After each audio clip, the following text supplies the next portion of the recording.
अस्सलाम वालेकुम स्टूडेंट्स। उम्मीद है कि आप लोग सब खैरियत से होंगे। हम कर रहे थे एयर पोल्यूशन, और एयर पोल्यूशन में जो हमारा टॉपिक चल रहा था वो green house effect, global warming, green house cases. इस पे ऑलरेडी मैं ऑलमोस्ट 4 वीडियोस बना चुका हूँ, जिसमें डिफरेंट क्वेश्चंस को डिफरेंट डायमेंशंस में मैंने एड्रेस किया है। इसमें जो अगला नेक्स्ट मोस्ट इम्पोर्टेंट क्वेश्चन है, ये ऑलमोस्ट 3 से 4 दफ़ा पेपर में रिपीटेड है। 8 नंबर का आ जाता है, कहता है इम्पैक्ट्स ऑफ ग्लोबल वार्मिंग बताओ।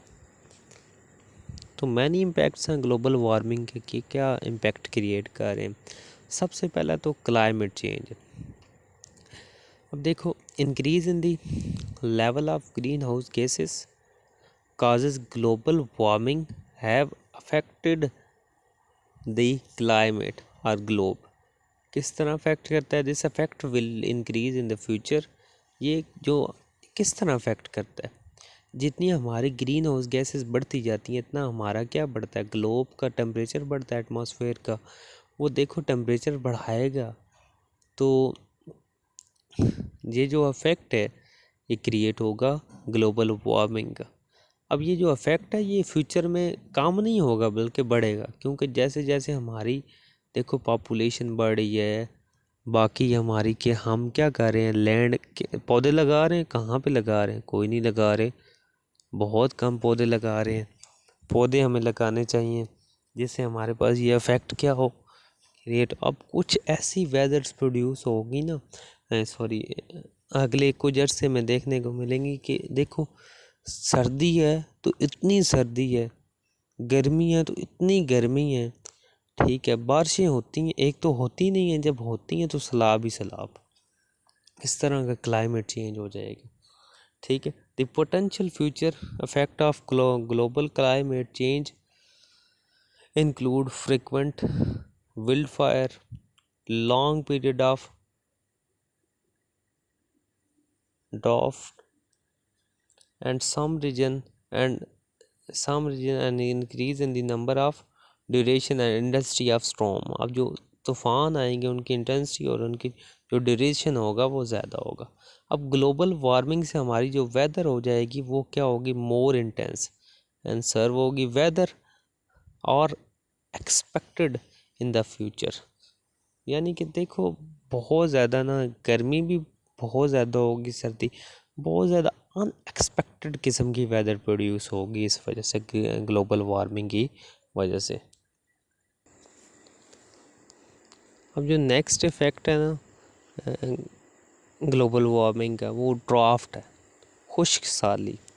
Draft is the one of the most serious problem that would arise from the major climate change. जैसे जैसे क्लाइमेट चेंज होगा वैसे वैसे हमारा ड्राफ्ट जो है वो बड़ी सीरियस प्रॉब्लम बन जाएगा, यानी क्रिएट होगा। ये ड्राफ्ट खुशहाली जो सी होगी वो हमारे रिज़ल्ट यानी कि सामने आएगी due to green house effect, global warming, ठीक है।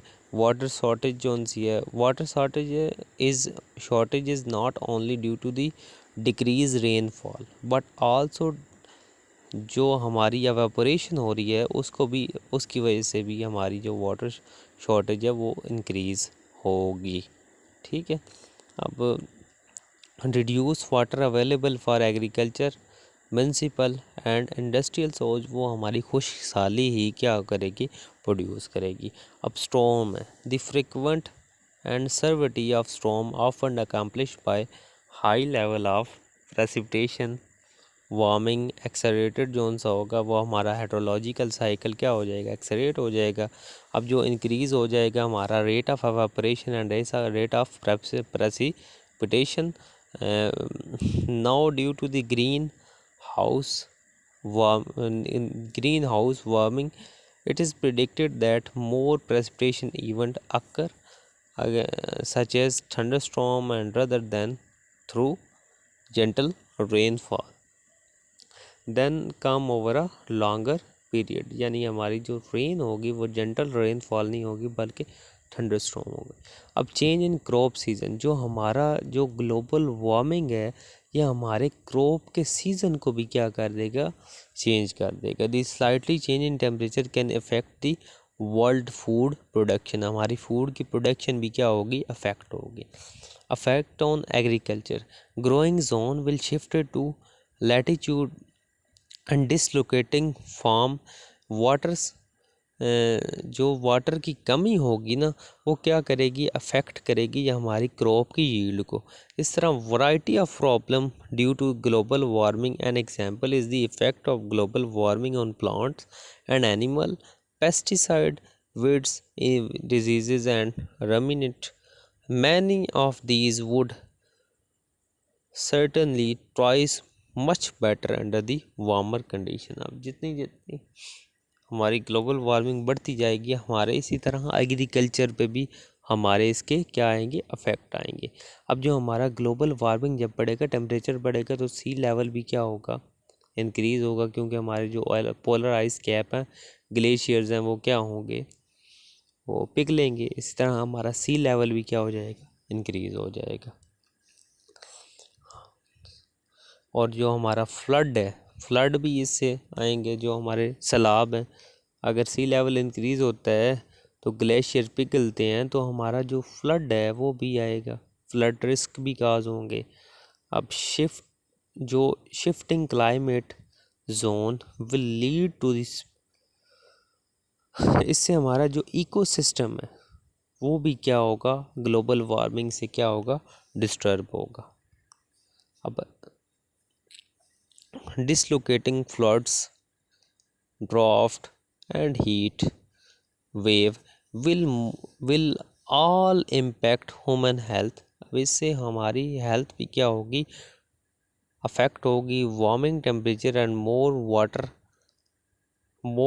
filtration would favor the bleeding of mosquitoes, snail and other insects which are vector of different disease, जो कि डिफरेंट डिजीज़ के सोर्सेस हैं, जो कि एक इंसान की या एक ह्यूमन बीइंग की क्या करेगा, हेल्थ को क्या करेगा, डैमेज करेगा। इस तरह ये हमारी हेल्थ को भी क्या करता है, डैमेज करता है, जो ग्लोबल वार्मिंग है या ग्रीन हाउस इफेक्ट है। बेसिकली ये ग्लोबल वार्मिंग के थे इम्पैक्ट।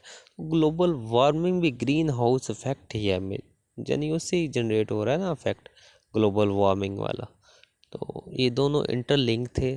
तो इस पे मैंने ऑलमोस्ट जो सारे क्वेश्चन थे वो मैंने कवर कर दिए, ग्लोबल वार्मिंग और ग्रीन हाउस इफेक्ट के रिलेटेड। मोस्ट इम्पोर्टेंट टॉपिक है, 4 वीडियोज़ हैं, सारी देख लें। बहुत आसान एक्सप्लेनेशन करके दी है और इंशाल्लाह आपको ना समझ आएगी, और सारे क्वेश्चंस के आंसर भी दिए हुए हैं। और थैंक यू।